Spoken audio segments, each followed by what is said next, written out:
O caso da baleia eles estão utilizando até para fazer piada, falando, tá vendo? Olha a perseguição a Bolsonaro, até isso aí os caras pegam no pé dele. E agora ele quer usar esse episódio, é um depoimento à Polícia Federal, quer dizer, é uma investigação aberta, né? A gente tem a promotoria relacionada ao meio ambiente, que tem um papel importantíssimo diante desse litoral brasileiro, né? Então, quer dizer, é um caso muito sério, até um caso muito sério, que não é uma brincadeira, que não é uma piada, mas Bolsonaro está usando dessa maneira, né? Falando, tá aí, ó, já que eu não vou prestar depoimento, vou para a beira da praia, vou para a areia da praia, vamos lá, vamos todo mundo. E aí?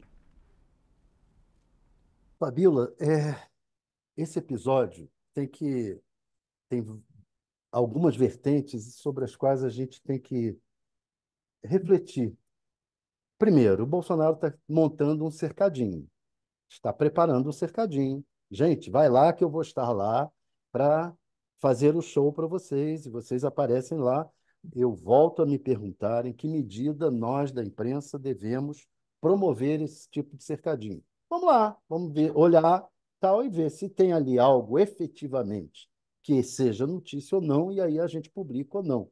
Mas a gente tem que tomar cuidado com a, a, o marketing que o Bolsonaro está fazendo em torno dessas coisas. Isso é uma das questões, a questão do cercadinho que ele está montando de campanha. É uma campanha eleitoral em que ele vai montando dos candidatos dele a prefeitos, que vai ter agora em 2024, e ele está montando o cercadinho dele para fazer campanha em cada lugar. E fez uma convocação em que a gente deve refletir se a gente deve dar eco a essa convocação. Isso é uma questão. A outra questão é a questão do crime. Ele cometeu um crime. Ah, é menor, é maior, mas é um crime. A polícia pode, a justiça pode ignorar esse crime? Não pode, inevitável. Ela pode decidir se vale a pena chamá-lo agora, se não vale a pena chamá-lo agora.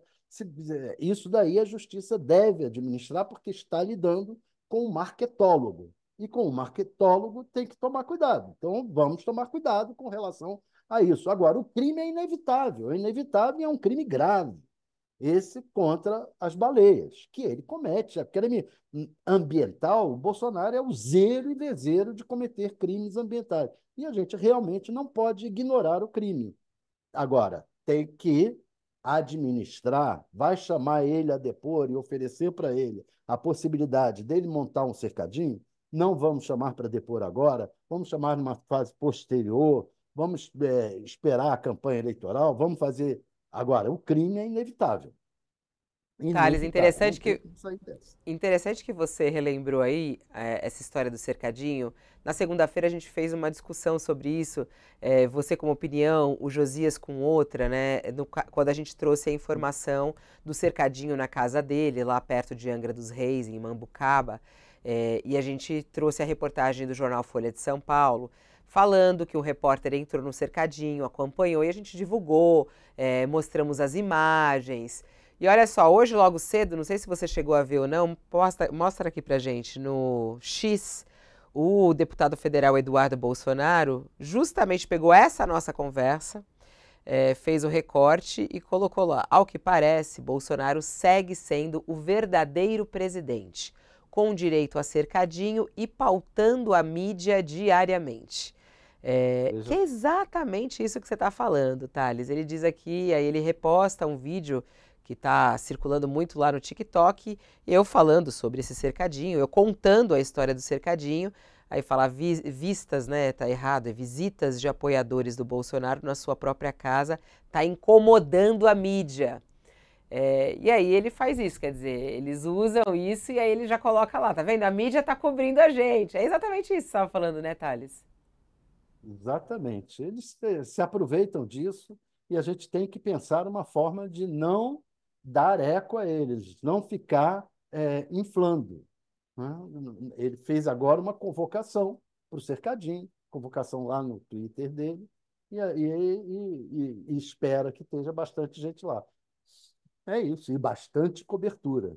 Eu não sei se o Bolsonaro merece isso tudo e se a gente deve permitir que ele repita o que fez com a mídia ao longo antes mesmo de ser governo, né? Botando que vou matar o Fernando Henrique, proponho que se mate o Fernando Henrique Cardoso, vamos fazer uma guerra civil, matar 30 mil pessoas mortas.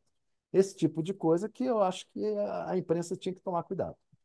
E você, Thales, como é que você vê aí esse post do Eduardo Bolsonaro falando que a cobertura da imprensa mostra que ele segue sendo verdadeiro presidente e falando que a imprensa, ele segue pautando a imprensa brasileira?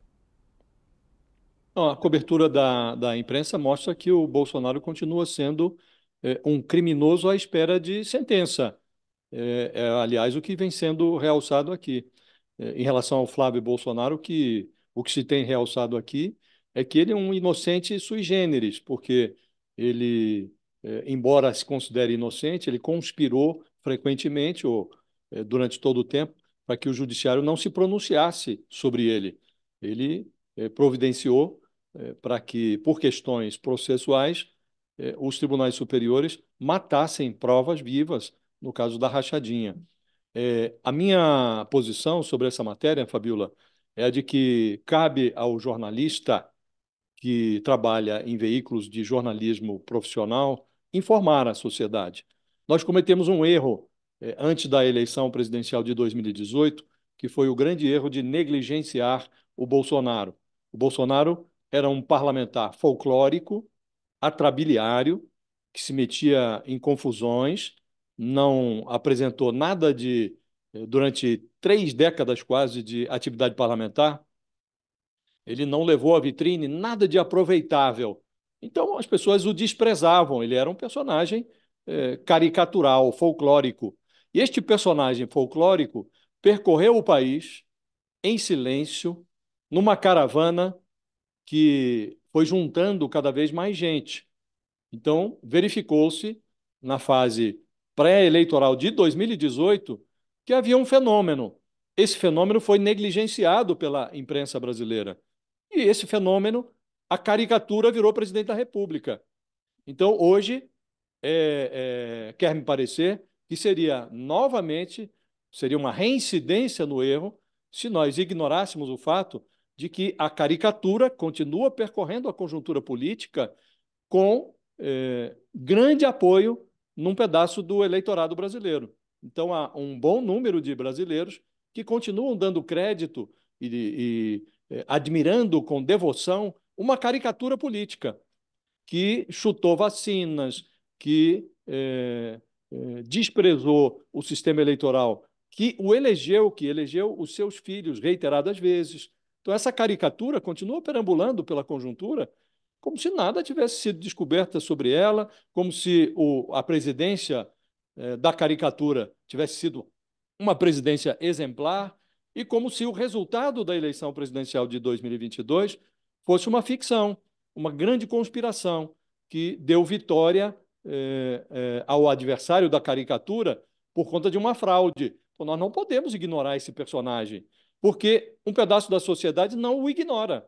Então, seria, a meu juízo, reincidir no erro se nós permitíssemos que a caricatura se apresentasse sem cobertura jornalística, que submeta a caricatura ao contraditório, que submeta a caricatura à desmistificação. A caricatura diz a imprensa precisa dizer que não é A, é B, ou Z, ou Y.